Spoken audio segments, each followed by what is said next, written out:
So today we're going to look at section 5.1 and section 5.2.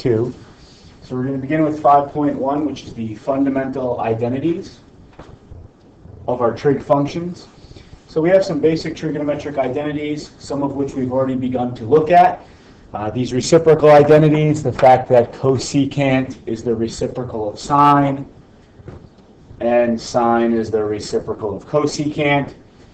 Secant's the reciprocal of cosine, cosine the reciprocal of secant, cotangent is the reciprocal of tangent, and tangent is the reciprocal of cotangent. We also have the two quotient identities, which tell us that tangent is the sine of theta over the cosine of theta. And using the reciprocal identities and that quotient identity, we get the final. Cotangent is the reciprocal of tangent. So if we just flip the sine over cosine, we get cosine over sine. So those 8 identities are ones that we've already looked at a little bit in the previous chapter 4. We have Pythagorean identities. Cosine squared theta plus sine squared theta is equal to 1. Again, that comes back from our unit circle, which we've looked at previously. If we look at the first quadrant, anytime we make a triangle within that quadrant, we know the radius is 1. The x value is the cosine of the angle theta. The y value is the sine of the angle theta. So the cosine squared plus the sine squared must equal 1. This right here is really the only one of the Pythagorean identities that you need to memorize.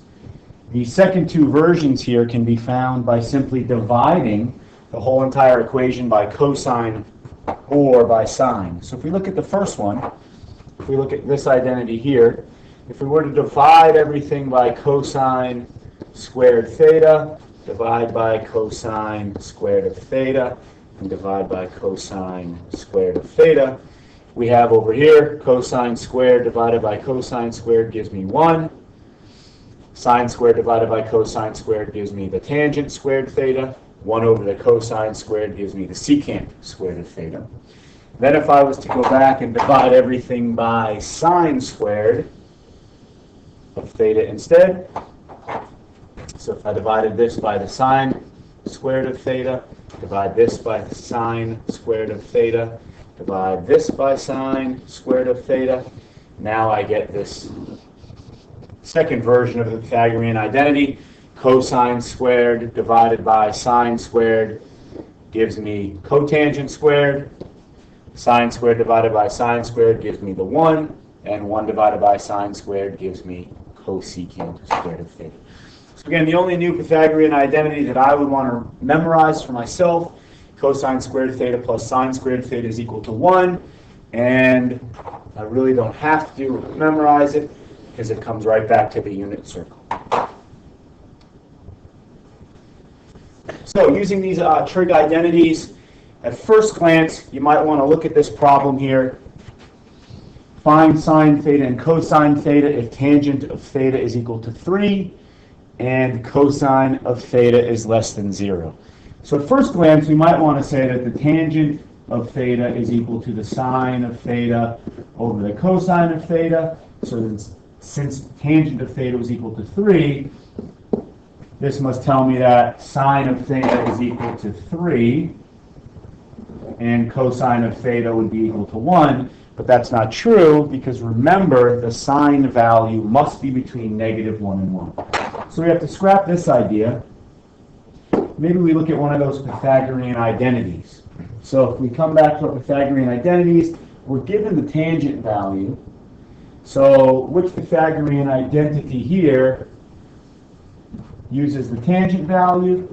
I think I'm probably going to look at this second one here. 1 plus tangent squared of theta equals secant squared of theta.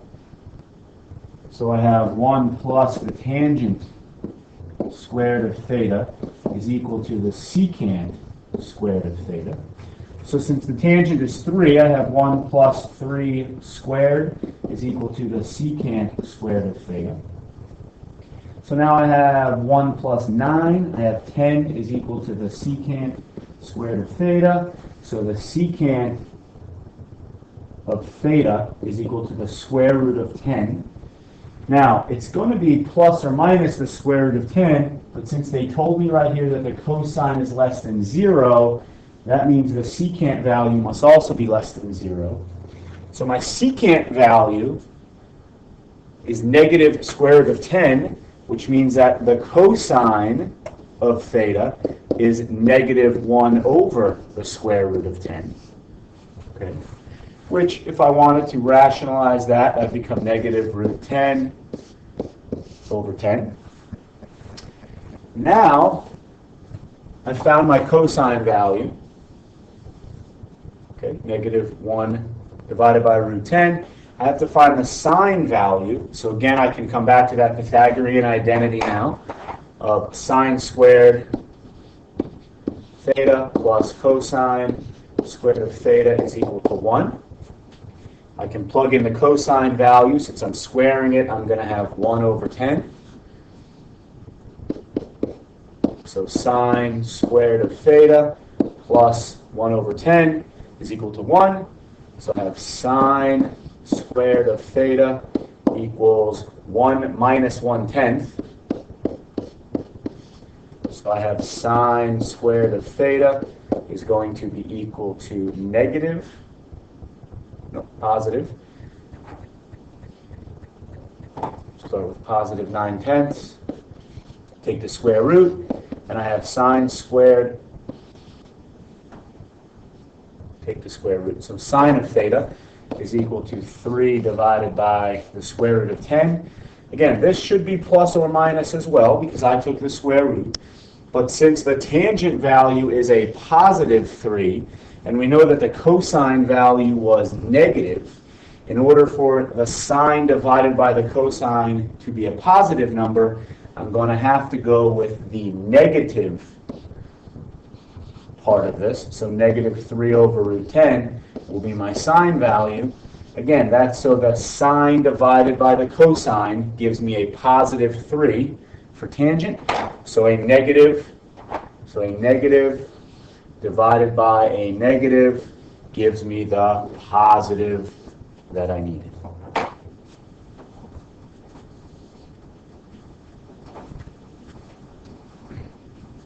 Okay, cofunction identities. These are nice identities because the sine is partnered up with the cosine, so sine and cosine, the tangent with the cotangent, the cosine with the sine. Okay, so that kind of brings us away from the old relationship where we had sine went with cosecant and cosine went with secant. This time the actual cos means something there. So our angles are kind of partnered up here. If you look at the angle A, which would be right here, you can see that the sine of A, so sine using SOHCAHTOA, again a little review. So the sine is the opposite over the hypotenuse. So that would be y over r, the opposite over the hypotenuse. Now if we look from angle B, the cosine of B would be the adjacent over the hypotenuse. So again, that's going to give us y divided by r.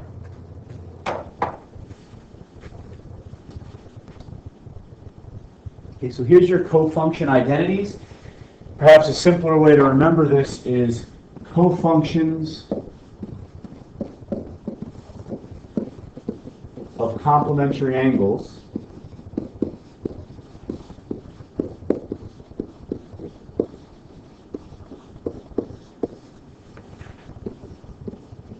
are the same. Okay, so basically what all these are saying, the sine of say 90 degrees minus 30 degrees would be equal to the cosine of 30 degrees. So this would give us the sine of 60 is equal to the cosine of 30. You can verify that on your unit circle. Same holds true for tangent and cotangent, secant and cosecant, throughout those cofunction trig identities. Even and odd we've looked at already. So sine and of course cosecant are going to be odd identity. Even identities, we're going to have the cosine of x, and again, the secant of x is going to be even, and tangent is going to be odd, as is cotangent. You can verify that by looking at the x or y, respectively, for cosine and sine values on the unit circle, or by looking at the graph. So if we just take a cosine arbitrarily, and we look at the unit circle, okay, if we were to go a certain angle measure, let's just say 30 degrees, okay, and negative 30 degrees, you can see that these would have the same x value. You need to remember your unit circle would be going out a lot, so this would be root 3 over 2, and up a little. For negative 30, we would be going out a lot, root 3 over 2, and down a little, so negative 1/2. But you can see here that the cosine of 30 is equal to the cosine of negative 30, making it an even identity. Or, if you prefer to look at the graph of the cosine curve,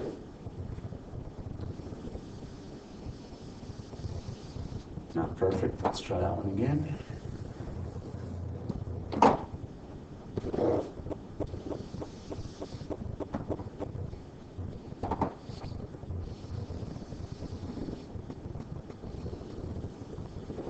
You can see that that is symmetric with respect to the y-axis, which makes it an even function.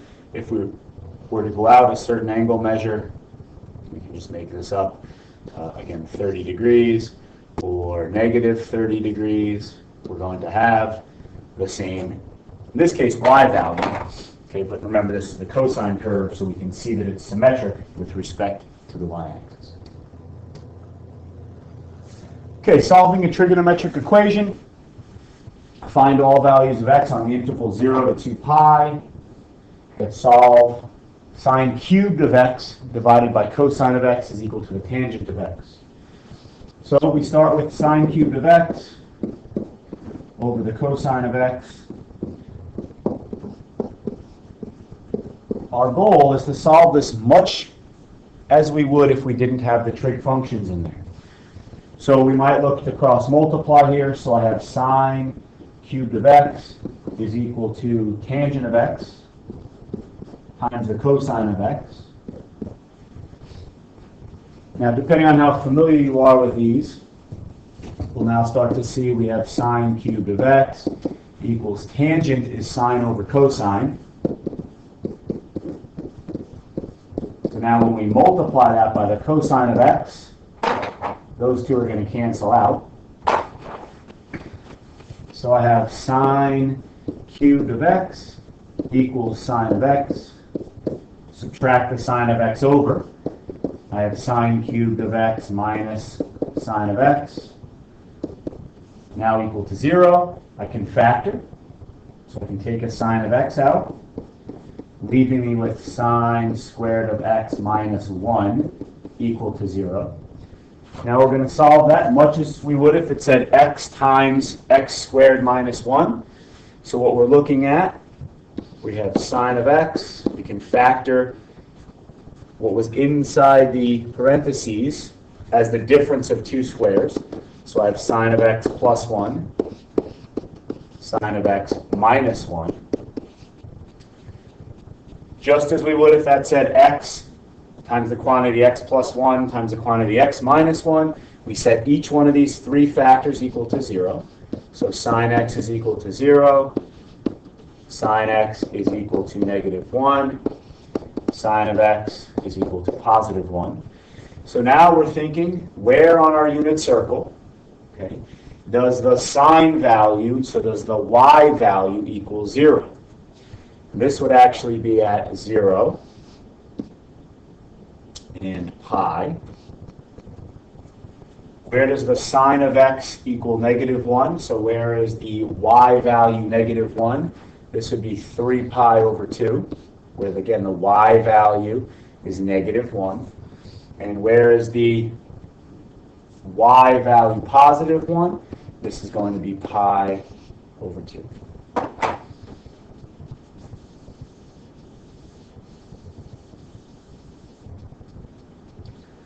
Okay. Now we should always double check here to make sure that our answers will work out okay. And we are going to have one little problem here, because if that cosine of x equals 0, okay, so if the cosine of x equals 0, the left side of our equation is going to be undefined.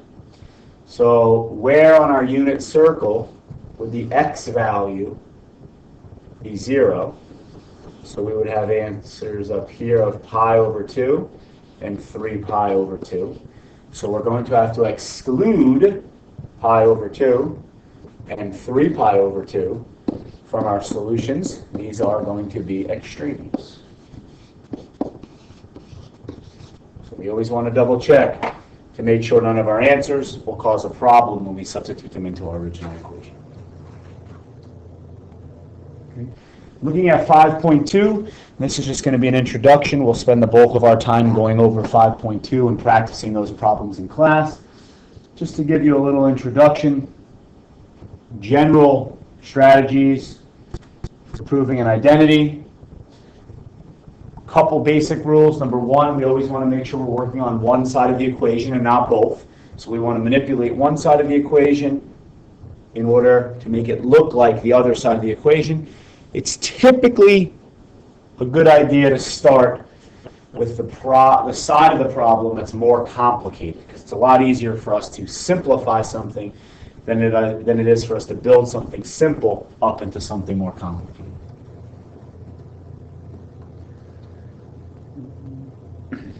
Generally speaking, if you have a big long product or something that just has sines and cosines, first thing I would always look to do is to convert the entire expression into sines and cosines. For me, that's the first thing that I'm always going to look to do. Second thing I might always look to do is listed right there as number 3, which is combine any fractions to see if some things will cancel out and drop out of one side of the equation as you manipulate and simplify. The third one here is to set ourselves up to use the difference of two perfect squares. Now, at first glance, you might think, if I cross multiply the equation, that might be a good place to get started. That's absolutely a good place to get started. However, we're not allowed to work on both sides of the equation. We have to stay on one side. Now, in this particular case, they're both equally as complex, the left and the right side. So what I'm going to do is I'm going to work on the right side just because I have a little bit of room to write. So what I want to do is set myself up to use the difference of squares. So if I multiply this by 1 minus cosine of x, okay, I also have to multiply the denominator by 1 minus the cosine of x. Now, again, working only on the right side, if I multiply that out, I have 1 minus the cosine squared of x over, I'm not actually going to multiply out the denominator, which we'll see in a second.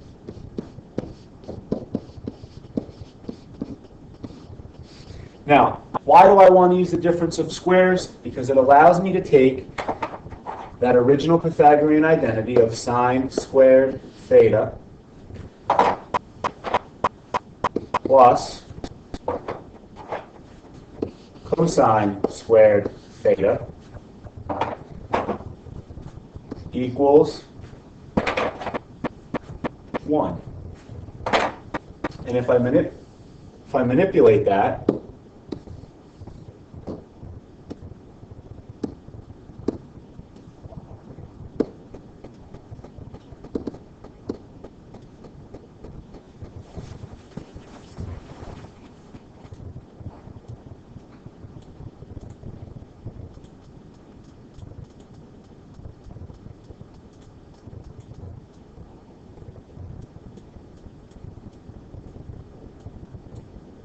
sorry about that.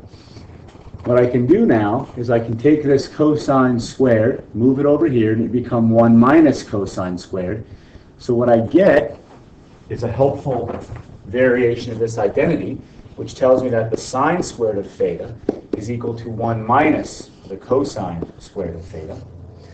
So I can replace the 1 minus cosine squared of theta that I have in the numerator with sine squared of theta, or x. So I replace the numerator now with sine squared of x. divided by sine of x times 1 minus the cosine of x. The sine squared of x over sine of x will simplify the same way x squared over x would, leaving me with the sine of x over 1 minus cosine of x, which is what I had originally on my left side. So I have proved the identity as I was given.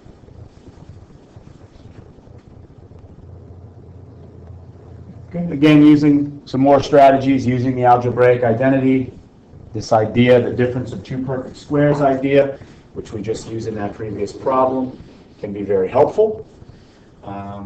And again, always be mindful of the target expression. Know where you're trying to go. If things start getting very, very complicated, it's possible you made a wrong turn and you need to backpedal a little bit, move yourself back, and then try heading in a different direction. Kind of like driving from one house to another house. You know the general direction you're trying to go. A lot of times you're able to figure out the correct steps to take. Here's one simple identity that you can try, just for a little bit of practice.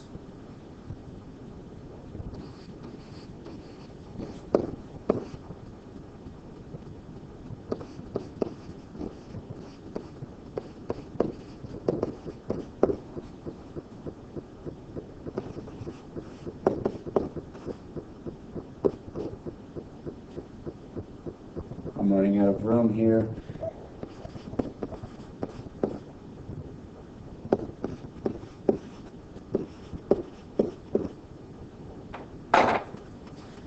Cosine x times the quantity tangent of x plus sine x cotangent x equals sine x plus cosine squared x.